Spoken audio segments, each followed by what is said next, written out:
considerar que no fue consentida la cópula, lo cual ellos niegan que hayan escuchado. Por tanto, se hace justicia. Caín sale libre porque no se considera que haya un hecho constitutivo del delito de relación. Todos aplaudiendo, quedándose ahí plantados porque ni siquiera se bajó a darle la gracia. Perfecto, muy bien. Primero cuestión de fondo, y luego cuestión de fondo. Cuestión de fondo. ¿Quién debe estar en una reconstrucción de hechos? La parte, ¿quién? El imputado, la víctima, el defensor, el juez y el Ministerio Público. ¿Qué pasa si una de las partes no está? No tiene, ¿verdad? En este caso, el Ministerio Público no está, porque no fue notificado. Esa es cuestión de forma. Cuestión de fondo. Hay un hecho que la ley establece como delito, ¿sí o no?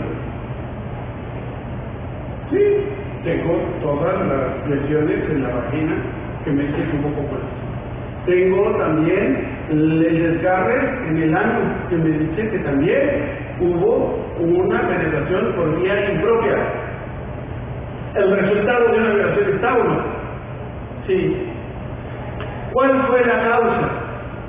Una penetración, ¿verdad? Muy bien. ¿La penetración de quién? ¿De quién? ¿De Calima? Porque hubo un pequeño problema. No fue Calima solo el que estuvo con ella antes de ir ante el Ministerio Público, sino también estuvo el novio. Y estuvo desde las 14:30 hasta las 20:30 horas. Es decir, estuvo 6 horas. ¿Quién de los dos es el que le impuso la cópula de manera violenta? ¿Calima o el novio? Lo puedo determinar con la ginecológica, con la proctológica y con la fosfatasa que tengo. No, ni exacta ni medianamente, no. No lo puedo determinar porque me falta ¿cuál?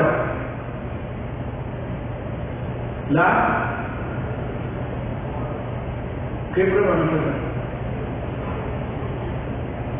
La de ADN de semen, pero es que resulta que se acuerdan que les dije que no había eyaculado, entonces no. ¿Puede una de ADN determinarme si tuvo relaciones sexuales con ella o no? Aunque no haya eyaculado. Sí. ¿Por qué? Porque la piel está cubierta por células epiteliales. Al momento en que entra, deja las células en las paredes. El vello púbico. Todo eso son elementos que se tienen que obtener antes de que pasen 24 horas. Porque pasadas, se desecha. Para lo cual, el médico lo que tuvo que hacer es tomar con el hisopo muestras para mandarlas después al laboratorio para que se pueda llegar a analizar. Si él, aunque dijera no, yo no tuve relaciones, entonces ¿qué hacían sus células epiteliales allá adentro? Digo, era la única manera. Pero el Ministerio Público nunca lo ordenó y no hubo perito que tomara la muestra. Con lo cual, ya no tengo posibilidad de saber si sí o si no. Y todo esto va a tener consecuencias en el proceso al final, en la audiencia. Y todo eso, que es una cuestión que ya venía desde hace mucho, desde 1886, con algo que nos dijeron que era totalmente aberrante, que era el causalismo. Pero no, el causalismo solamente fue una de las teorías que nos ayudó a analizar la conducta humana. Y esto es importante. Nos empezaron a mentir diciendo que había una contradicción entre el causalismo y el finalismo, pasando por el sistema neoclásico. Primer problema. Yo lo que les he explicado es causalismo. No les he explicado todo lo que es el sistema clásico. Es decir, les he explicado apenas un poco del motor de todo un coche. Si lo quiero comparar el coche, tiene que ser con otro coche. Si quiero hablar de causalismo, entonces hablo de la conducta causal y la conducta final. Si quiero hablar del coche, el sistema clásico, es decir, lo comparo con el sistema final.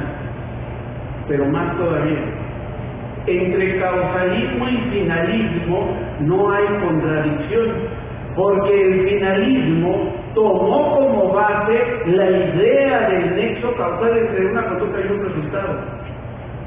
Nada más. Que dijo que para que yo pueda valorar esa conducta necesito tener la finalidad. Imagínense ustedes, salimos 8:30. Llega Giovanna. Va Giovanna al centro de Mérida. Se mete a un cajero automático. Al momento de ir saliendo, 3 sujetos la abordan, la toman por la fuerza y la empiezan a jalar. Y la van a meter en un vehículo en marcha con otro sujeto a bordo. En ese momento llegan nuestros amigos y la salvan. Hacen frente a estos sujetos y la salvan. Hurra. Y de inmediato, como tienen, y eso ya lo seguiremos viendo, como fue en flagrancia, los ponen de inmediato a disposición de la autoridad competente, la autoridad más cercana. Estos, con la misma prontitud, lo llevan con el Ministerio Público. Díganme, ¿este hecho en dónde se encuadra? ¿Es un hecho o no? Ahí sí no tenemos duda que hay un hecho, ¿o no? ¿En qué tipo se encuadra? Robo con violencia. Salió del cajero. ¿Sí o no?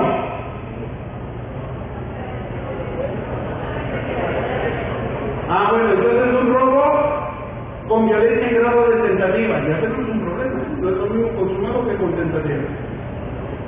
¿Sí? ¿Les parece que es correcto? No. ¿Qué hay? Tiene papás ricos. Giovanna tiene papás ricos. ¿Es robo con violencia? No, privación ilegal de la libertad. ¿Secuestro? ¿Que no cree que puede ser secuestro? ¿No puede ser privación ilegal de la libertad? ¿No puede ser robo calificado? Nada más para eso les gusta. Puede ser, ya le dio vuelto en la cabeza. Puede ser tentativa de violación, o puede ser tentativa de lesiones, o puede ser tentativa de homicidio. Le pueden vaciar todo el código penal ahí. Todo. Y ese mismo hecho puede encuadrar en muchos tipos penales. ¿Cuál es la única manera de determinar con certeza en qué tipo penal se ubica? Sabiendo cuál era la finalidad del sujeto. Es el mismo hecho, nada más la diferencia es la finalidad. Por eso es que Hans Kelsen dijo: toma en cuenta el hecho, lo que objetivamente pasa, pero para que hagas ejercicio de tipicidad necesitas saber la finalidad. Si no, te vas a equivocar. Es muy probable que estés adivinando qué es, pero lo más probable es que no sea lo que tú crees. Entonces, ¿cuál es el problema con el finalismo?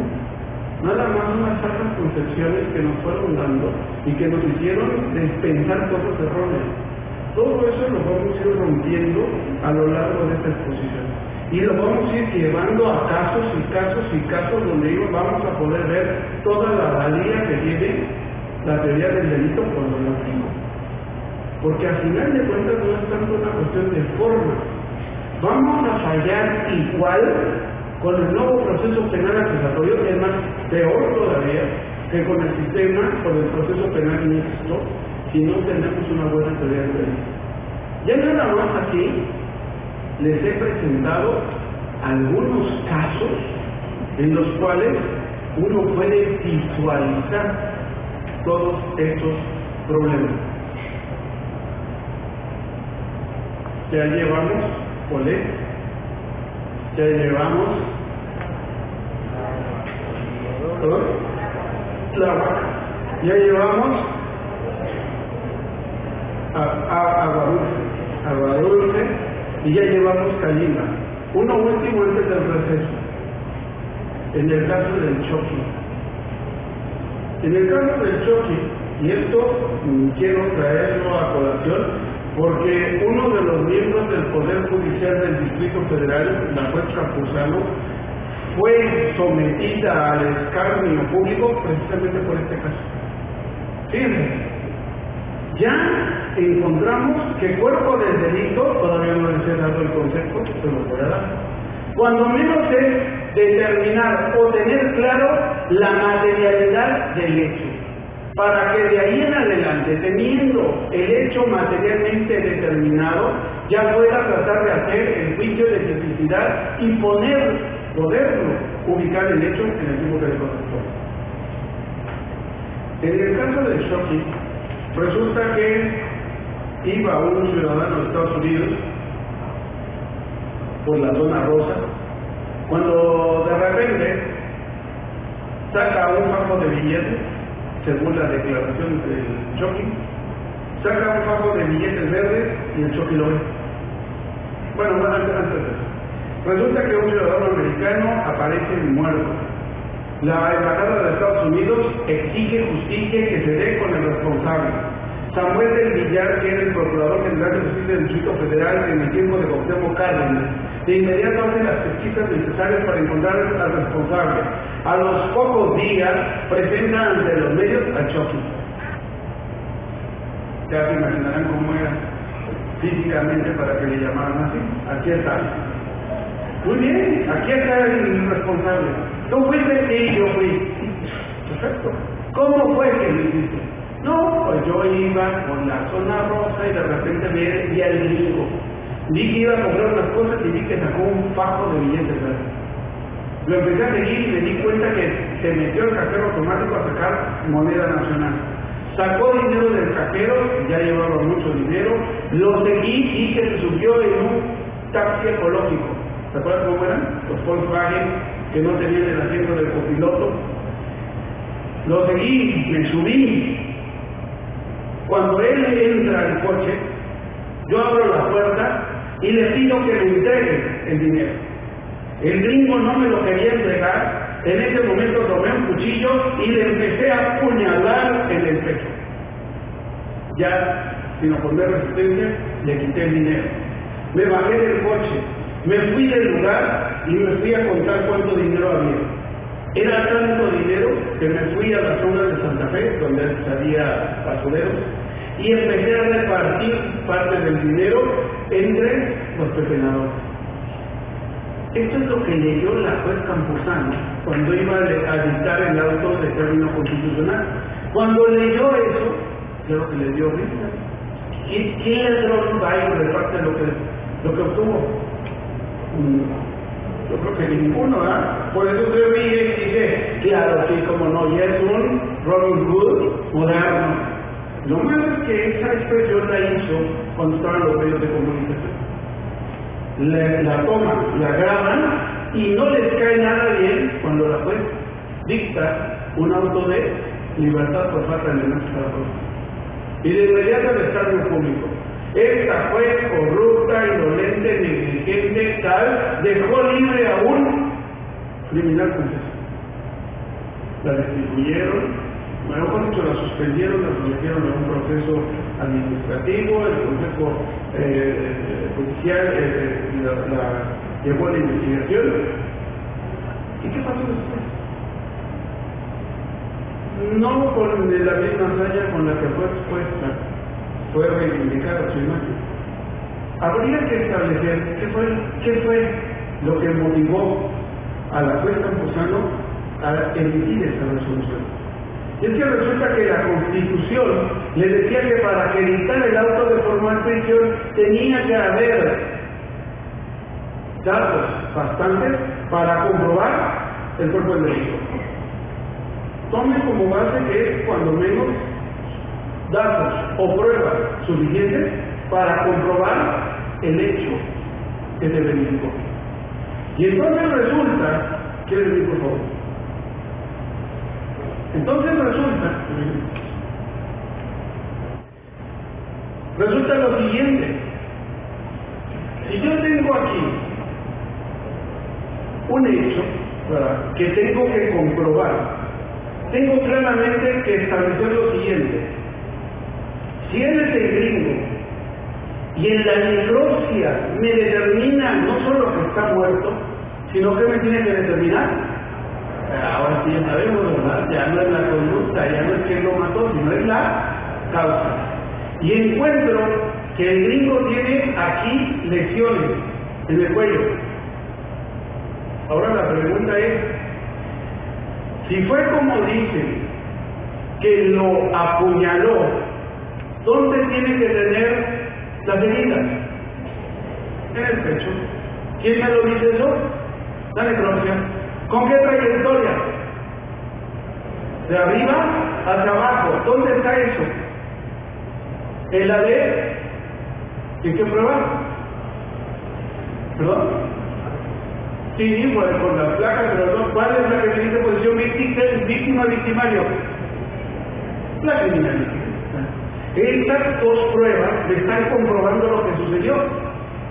Problema: resulta que en la necropsia el pecho está libre y todas las huellas que aparecen son heridas que están a la altura de la cintura, con una trayectoria de abajo hacia arriba.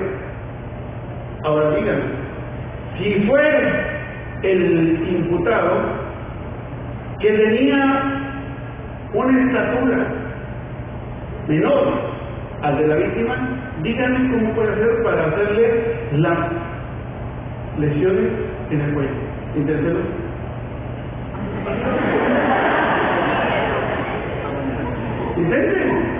Intenten hacerle la llave china. No puede. ¿Por qué? Porque solamente es esto. Pero nunca va a ser esto. Para que eso se pudiera dar, el otro tenía que ser más alto incluso.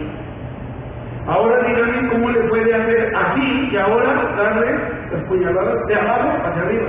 Una de dos: o se concentra acá o desde acá empieza a darle. No puede. Materialmente es imposible que lo haya hecho en esos términos. Por eso es que aquí las pruebas me decían que lo que él había confesado, cuando menos el hecho, así no había ocurrido. Y ahora andamos con otro problema, lo de la confesión.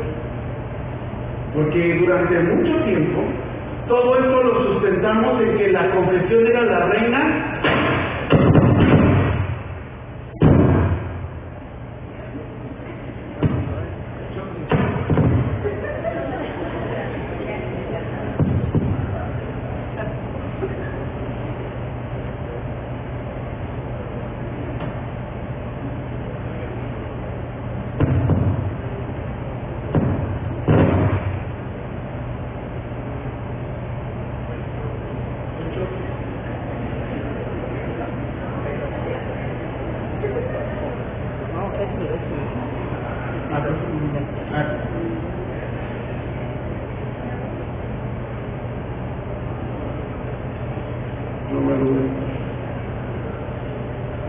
el fantasma del show. Bueno, yo creo que el micrófono ya se cargó. Como ustedes habrán escuchado otra vez en el currículum, tengo 49 horas escritas ya para este momento. A fin de mayo me voy 2 años, o bueno, 1 año y medio a Alemania otra vez. Quiero escribir otros 2 libros para hacer ya 51. Pero por lo pronto creo que antes de eso, de lo que se trata es que tenemos que ir teniendo más información sobre todo esto. Tenemos que ir teniendo esa información que nos puede ayudar a corregir antes de tener los problemas que nos pueden generar mucho descrédito. Sobre todo me alegra el hecho de que sean no solamente miembros del Poder Judicial quienes estén aquí, sino también que se haya dado invitación a otros sectores como son Procuraduría y demás, no sé si haya, pero es que tiene que ser, qué bueno, porque esto, si no operamos de manera conjunta y coordinada, lo único que nos puede dar es un gran fracaso. en esta labor de estar revisando todas estas cuestiones, ya no solamente desde el punto de vista puramente conceptual o de doctrina, sino con casos. Es lo que he tratado de plasmar en mis últimos libros. Si alguien estuviera interesado en estas obras, algunas de ellas están allá afuera, donde combino estas cuestiones procesales con las cuestiones de la teoría del delito, desde lo más elemental, que por ejemplo puede darse desde el inicio de todo este proceso, como lo que hemos visto, hasta lo más complejo.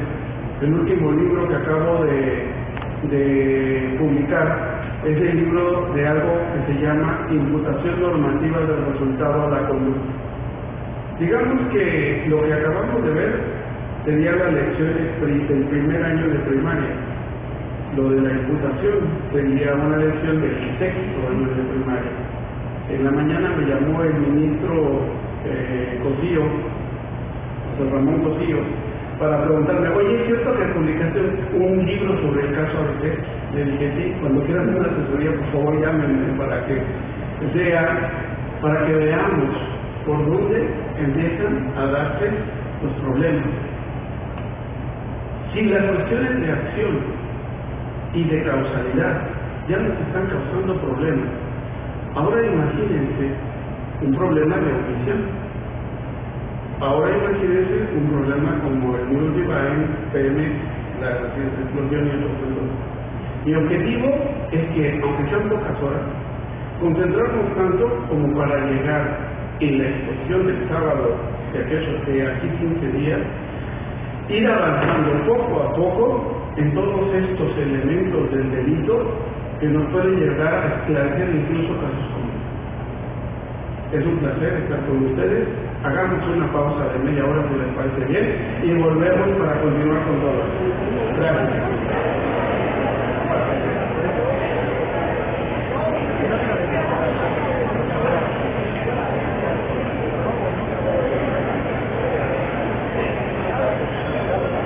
Yo sé que entre los que están aquí presentes hay jueces de control de la detención. ¿Quién es juez de control de detención aquí? ¿Uno? ¿Juez de control de detención?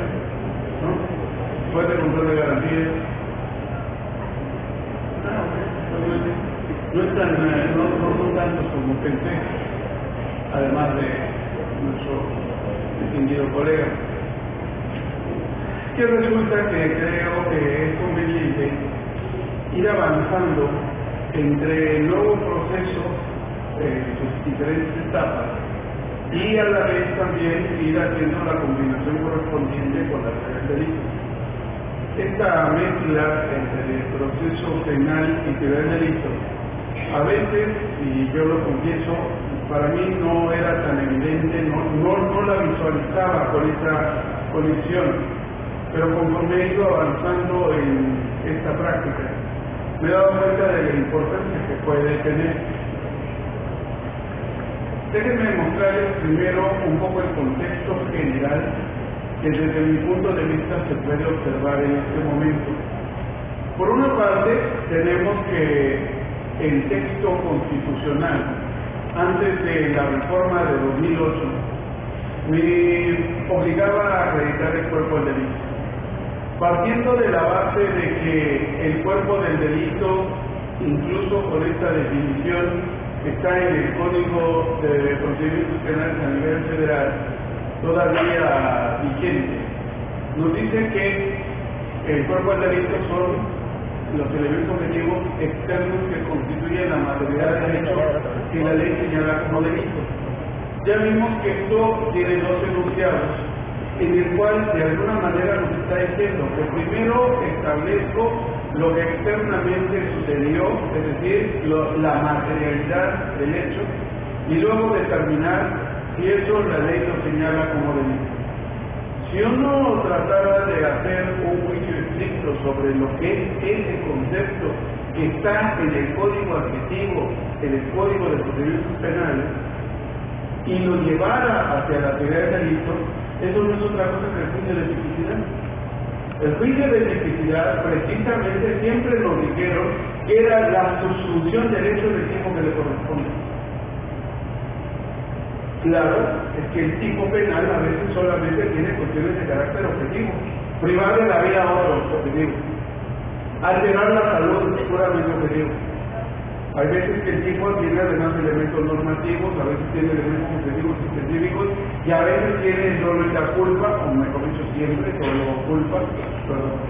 Pero a fin de cuentas parece ser el puro juicio de tipicidad en su primer aspecto, que es el carácter objetivo. Parece que no tiene gran ciencia, parece que es muy claro.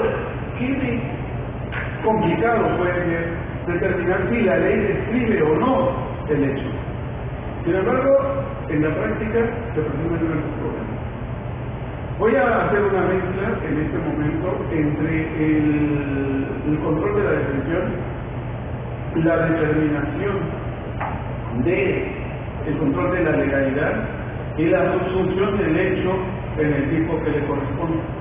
Y lo vamos a ver desde un punto de vista no solamente de la regulación desde la detención, sino también desde la nueva forma procesal y también con la teoría del derecho. Para lo cual, entonces requiero primero hacer un avance sobre los supuestos de la detención. A partir de 2008 y de la reforma al artículo 16, 19 y 20 procesal, vienen una serie de cambios, sobre todo en el supuesto de detención. Es claro que desde el artículo 16 de la Constitución tenemos tres formas legales de detención. Una que debería ser la más común, que es la orden de aprehensión. Otro que es la flagrancia y uno más que es el caso urgente. Digo que la orden de aprehensión debería ser la más recurrente. Sin embargo, en la estadística nacional se muestra que realmente la mayoría de los delitos en México, el presunto responsable se aprende, se detiene en flagrancia. Por eso es que es tan importante entonces ver cómo queda ahora la flagrancia según lo que prevé, cuando menos el proyecto de Código Federal de Procedimientos Penales. En el Código Federal de Procedimientos Penales, lo primero que habla en la detención es de la orden de aprehensión. Eso no tengo que ver. El segundo, que es la flagrancia, nos refiere que hay tres posibilidades de flagrancia. La que ya conocemos, que es cuando está con las manos en la mano, en el momento de cometer el delito. La segunda, cuando es perseguido material e inmediatamente después de cometer el delito. Esta parte de la inmediata persecución después de cometer el delito es la que nos va a generar problemas. ¿Qué significa inmediatamente después de cometer el delito? 3. Inmediatamente después de cometido el delito, sea señalado por una persona que puede ser la víctima, el ofendido, un testigo presencial de los hechos, o quien hubiera intervenido con él en la comisión del delito. Es decir, tenemos que dentro de la flagrancia hoy en día, ya no solamente está la comisión en el momento de cometer el delito, sino el señalamiento. Señalamiento en varias versiones. Víctimas, ofendidos, testigos, personas que hayan participado con él en la comisión del delito. O bien, cuando es encontrado con objetos. ¿Qué objetos? Aquellos que son productos del delito o los instrumentos con los que se cometió el delito. Es decir, dos formas generales. Una, cuando después de cometer el delito inmediatamente se le es señalado por una persona o se le encuentra un objeto. Y ya dentro de esas variantes, la persona, la víctima, el ofendido, el testigo, el partícipe, o bien el objeto producto de la comisión del delito, o bien el instrumento con el cual se le cometió el delito.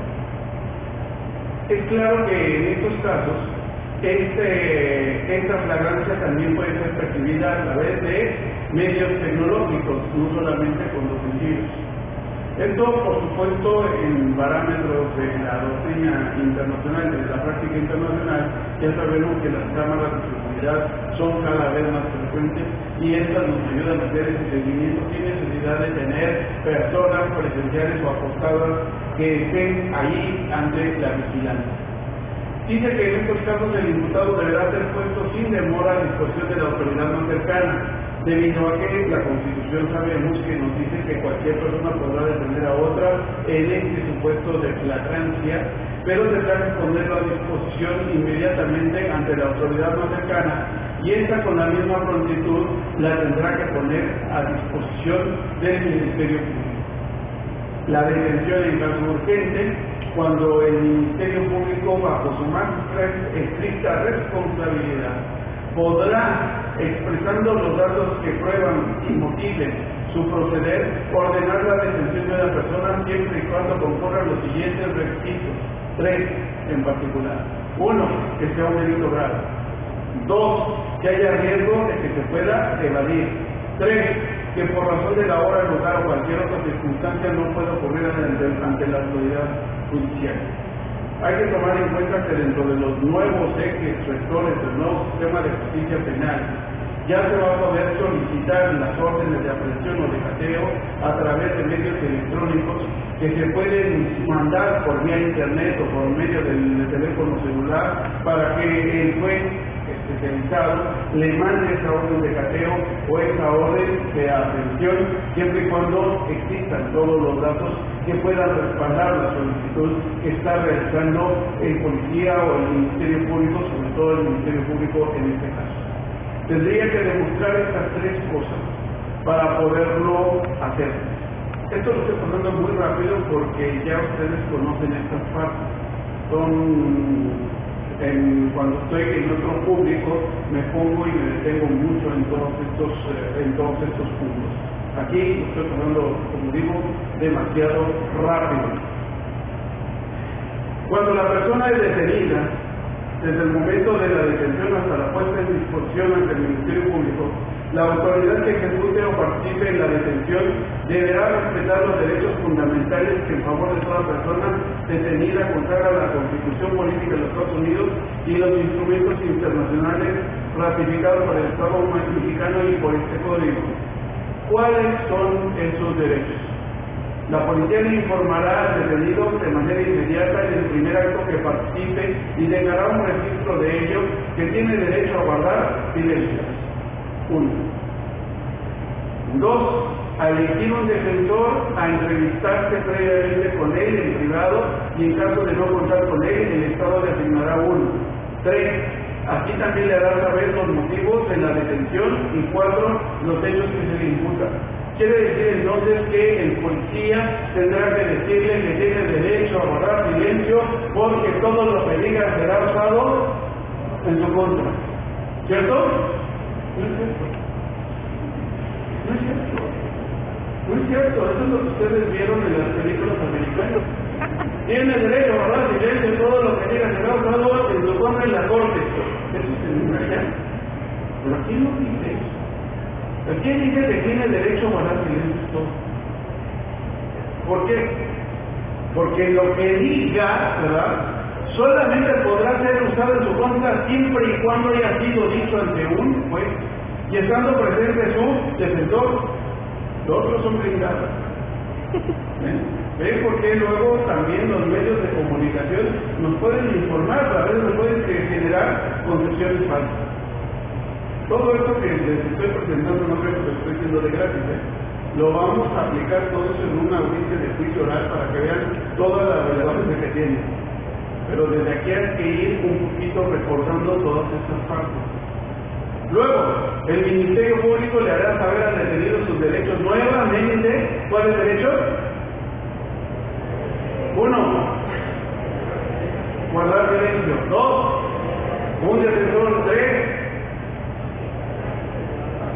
Los motivos por los cuales se le detuvo. Y 4. Los hechos constitutivos del delito que se le imputa. ¿De acuerdo? 4 cosas. Bien importante. ¿Por qué es tan importante todo esto? porque el no tenerlo bien claro le da lugar a esto. Esta es la cartilla de derechos que asisten a la persona en la detención, distribuida por la Policía Federal hace unos días. Esta cartilla no se corresponde con lo que les acabo de leer. Esta cartilla que fue distribuida en todo el país dice lo siguiente. Usted dice, derechos que asisten a la persona en la detención. Usted se encuentra detenido por los siguientes motivos. 1, 2, comenzó como debería. Lo primero que le tiene que decir es, tiene derecho a los derechos, no se refiere. Desde aquí esta cartilla distribuida a nivel nacional ya empieza mal. Luego, 2, usted es considerado inocente hasta que se demuestre lo contrario. Eso está ahí. Eso está ahí. ¿Tiene obligación de decirle esto el policía? 3, tiene derecho a declarar o quedar en silencio. Tiene derecho a declarar o quedar en silencio. Imagínense en una detención que le esté leyendo todo esto. Ya quiero ver que tenga el tiempo, la paciencia para estar leyendo todo eso. 4, en caso de decidir declarar, tiene derecho a no inculparse. ¿Qué? ¿A no? ¿Qué lo será? Sí. Eso es lo malo de cuando tienen las cosas malas. Sería más fácil que le dijera así. 1, tiene derecho a guardar silencio. 2, tiene derecho a un defensor. 3, los motivos por los cuales estoy detenido son tales. Y 4, el hecho que el delito que se le imputa es tal. ¿Se acabó? Con todo esto. Todo esto. Esto nada para que vean, que no una cosa no es nada más la teoría y lo que dice la ley, sino también la práctica. Como les digo, esta es la cartilla que se les acaba de distribuir a todos los policías federales a nivel nacional. ¿Quién la hizo? ¿Quién sabe? No. Pero bueno. Luego, en este caso, está muy claro que cuando la persona fue detenida, de inmediato tiene que ser puesta a disposición de la autoridad competente. La autoridad tiene que pasarlo al Ministerio Público. Si el policía fue el que detuvo, el policía de a pie, tiene que ponerlo inmediatamente a disposición del Ministerio Público, para que con la misma prontitud y sin dilación lo ponga a disposición de los presentes del juez. El juez de control de la detención tendrá que descalificar si fue legal o ilegal la detención. Y es solamente sobre lo que se va a concentrar. No va a determinar otras cuestiones, las cuales ya van a poder ser en la audiencia de control de garantías. Mientras tanto, en la audiencia de control de detención solamente se va a verificar. ¿Lo tienen claro o no? ¿Hay alguna duda o no? ¿Lo tenemos claro? ¿Sí? ¿Ninguna duda? Ahora pasemos a una audiencia de control de la detención en un caso de Chihuahua. Para poner en práctica todo eso, que está sencillito o no, no tiene mayor problema, ¿no?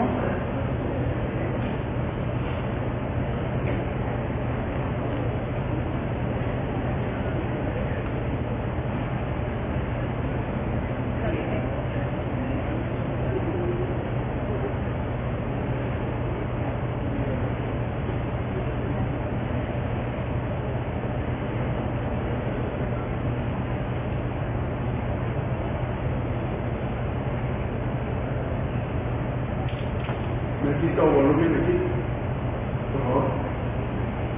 Hago la audiencia de control de detención dentro de la causa penal número 935/09, que se instruye en contra de los imputados del nombre Carlos Molina Rentería y DNI Rolando Ramírez Vitela por el delito de robo, misma que será presidida por la juez de garantía licenciada y recibida Ochoa Contreras, por lo que se les solicita a los presentes apagar sus teléfonos celulares, así como guardar el debido decoro y respeto, de lo contrario se le ordena el desalojo de la sala de audiencia de conformidad con lo establecido en los artículos 323 y 329 del Código de Procedimientos Penales.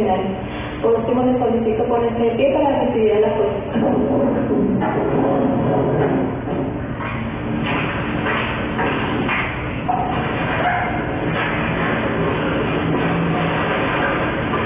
Buenos días. ¿Quién, por favor? Se declara esta presencia audiencia para efectuar registro por parte de la Agencia del Ministerio Público. ¿Quién comparece? Sí, buenos días. Licenciado Juan Guimar de Baloya, agente del Ministerio Público, con domicilio por de notificación previamente registrado de la administración de este tribunal. Gracias. Por parte de la defensa. Licenciada Laura Nara, sector público penal, con domicilio por una notificación ya registrado ante este tribunal. ¿Personas que le acompañan? Eneí Rolando Ramírez Tejeda. ¿Eneí? Rolando Ramírez Tejeda. Gracias. Carlos Molina Rentería. Gracias.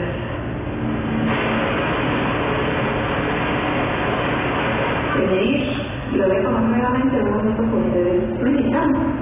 Sí, ¿Qué edad tiene? ¿Está bien? soltero. ¿Dónde nació?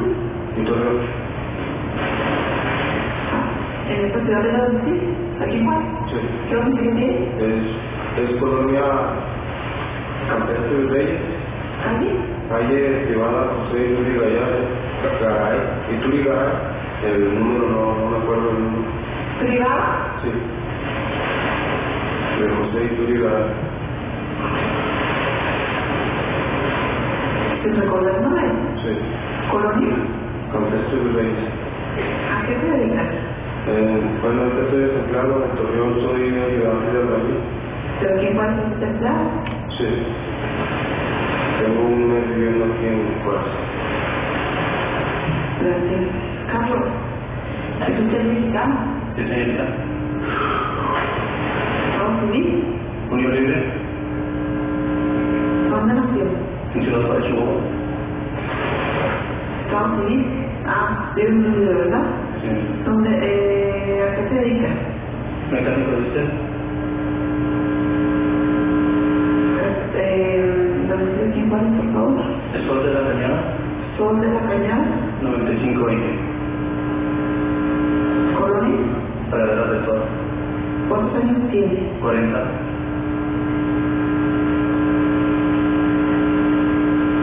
Gracias.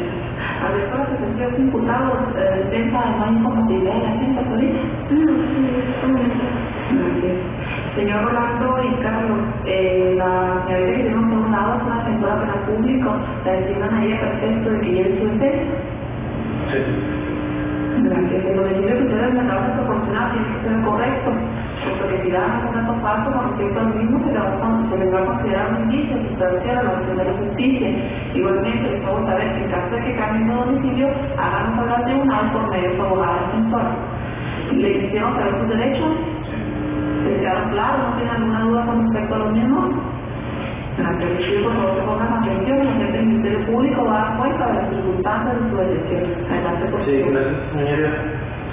Con fundamento en el artículo 168 de la Constitución Social, hablan los siguientes antecedentes de la detención, los cuales se pegan a los cuales contenían el artículo 165 del ordenamiento legal. Es el día 21 de agosto, siendo las 15 horas con 22 minutos,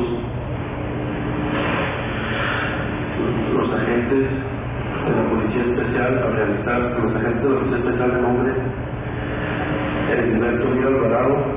¿Heriberto? Heriberto Lira Alvarado y Jesús Alberto Soto Soria, a realizar un recorrido de vigilancia por el sector que se les asignaron y a circular por el curso de las calles Vicente Guerrero y Pedro Moreno de la colonia Partido Escobedo. Observaron que dos sujetos eran corriendo en el establecimiento denominado Choice y detrás de ellos varios empleados de la negociación. Por informar la presencia de los agentes especiales de la Secretaría de Seguridad Pública Municipal, les indican que los sujetos que iban corriendo o que huían los acaban de robar, porque inmediatamente proceden a tratar de interceptarlos y las personas huían. Al notar la presencia de los agentes pretenden ir corriendo, motivo por el cual se inició una persecución al pie. En primer momento, señoría, le dan alcance a uno de ellos a pocos metros de la negociación afectada, sobre las calles Vicente Guerrero y Pedro Moreno. A esta persona, y quien dijo llamarse Carlos Molina Rentería, se le encontró un arma de fuego tipo revólver.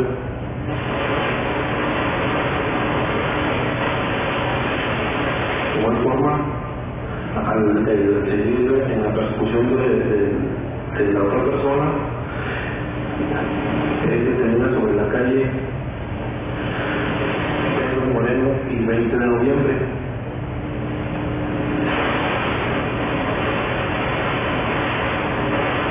Esta persona dijo llamarse Emilio Rolando Ramírez Vitela.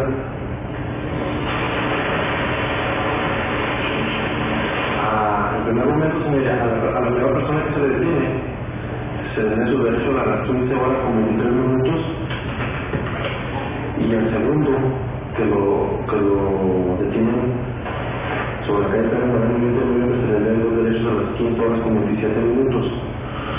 Una vez detenidos son presentados ante personal de la negociación denominada Chef Choice, y los conocen plenamente como las personas que minutos antes se habían introducido al negocio y se habían apoderado del mobiliario en efectivo y de artículos de personales de clientes de la negociación. La hora que consta en la carpeta de investigación que están puestos a disposición de la representación social media son a las 23 horas del 21 de agosto. Por lo cual, y en base a lo narrado, señoría, solicito se declare legal la detención toda vez de que lo narrado y expuesto se monta las exigencias contenidas en la hipótesis del artículo 165 de nuestro Código de Procedimientos Penales vigente para el Estado de Chihuahua. Sí, sí.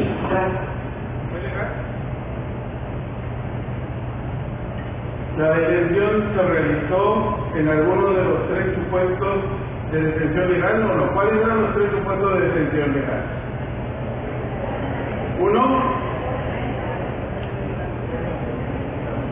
orden de aprehensión. Dos, flagrancia. Y tres, caso urgente.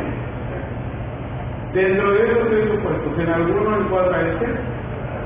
Sí, flagrancia. ¿Qué clase de flagrancia? Pero no me basta con que me diga de inmediato. ¿Cuál flagrancia?